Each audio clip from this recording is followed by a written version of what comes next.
All right, for part C, we still have the same r cosine theta being equal to x and r sine theta being equal to y.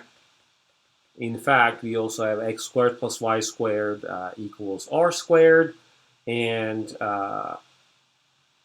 tan theta to be y over x. Okay, so this is how we go from one coordinate to another one. Okay, so we have r equals cotan and cosecant theta. So why don't we write cotan to be like cosine theta over sine theta, and then this one to be like, in fact, 1 over sine theta. You can actually leave cotan as is because we know exactly what cotan is. And I'll tell you what it is in a sec. But before talking about that, why don't we multiply both sides by sine theta so that on the left I have something known. I have something known. In fact, that is what we call y. Okay, so here y equals r sine theta, right? And I got r sine theta on the left-hand side. So I can go ahead and replace that by y. So r and theta is eliminated already in the left-hand side of the equation. We have cotan theta. What do we know about cotan theta from trig?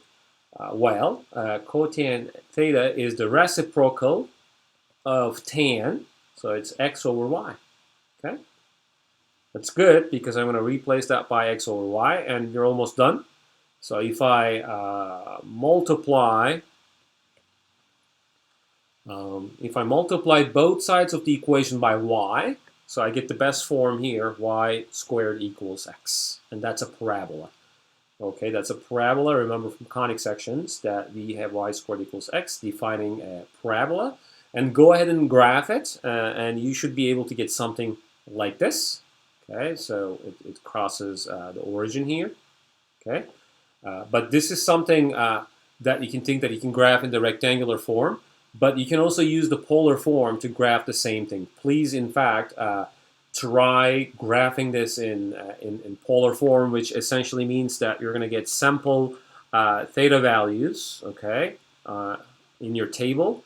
Okay, you're going to list them all here, and you're going to find the corresponding r values, and you're going to sort of like place those on the rays here. Okay, so and then depending on what r is, you're going to walk that many units on those rays, and check the sign of r. Obviously, if r is positive, you're walking in the positive direction, which is this direction.